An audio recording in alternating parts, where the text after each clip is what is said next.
Herkese merhaba arkadaşlar. Bünyamin Tangal YouTube kanalına hoş geldiniz. Bugün sizlere Wow App adında bir para kazanma uygulaması tanıtacağım. Uygulamamızın mantığı çok basit ve günlük olarak da güzel kazandırıyor. Bu yüzden sizinle paylaşmak istedim. Öncelikle ben yeni hesap açtığım için şu an kazançlarım 0.20. Size göstermek için de birkaç video izledim. Öyle Wow coin birikti. Şimdi bu uygulamanın amacı arkadaşlar, birçok yerden para kazanma yöntemi var. Öncelikle anında kazanç kısmı. Anında kazanç kısmında yukarıdaki videoları izleyerek Wow Coin kazanabilirsiniz. Aşağıda yazıyor bakın. Mevcut video sayısı sınırlıdır. 3 tane veriyor. Bunu 15 dakikada, 20 dakikada ve 10 dakikada bir izleyebiliyorsunuz. Bu ödülü almak için videoyu sonuna kadar izleyin. Sonrasında video kapanıyor, reklam kapanıyor ve size paranızı ödüyor. Geri sayım bittikten sonra her zaman daha fazla videoyu kontrol etmek için geri gelin. 20 dakikada bir, 25 dakikada bir bunları izleyip paranızı alabilirsiniz. Aşağıdaki görevleri tamamla kısmında da uygulamayı yükleyip oynadığınız zaman 3 Wow Coin veriyor. Diğer tekliflere de şuradan ulaşabilirsiniz. Bu kısımda bunun ödülleri var. Şimdi geri geldiğimizde bir de oyun oyna kısmı var. Turnuvalar kısmı.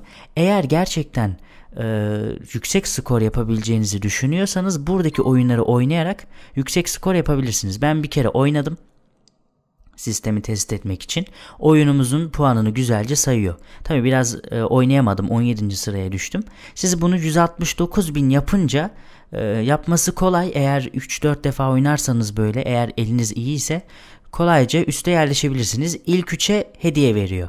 Birinciye değil ilk 3'e veriyor. Bu da güzel bir özellik. Birinci olamasanız bile ilk 3'e kolayca girebilirsiniz. Aşağıda diğer oyunlar da var. Daha çok kişinin girdiği oyunları oynayabilirsiniz.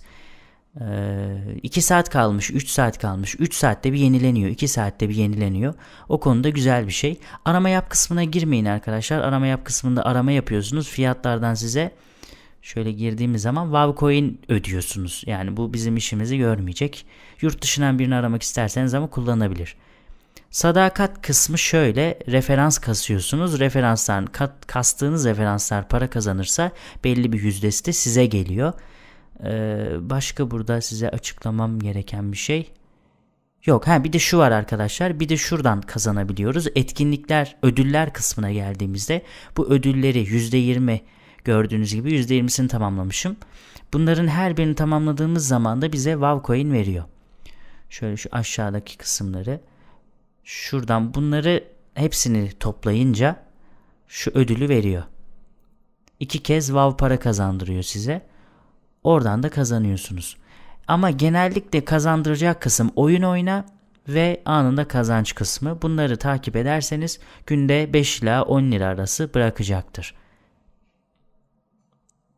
Evet, burada A kalitesi kısmına vesaire girmiyorum.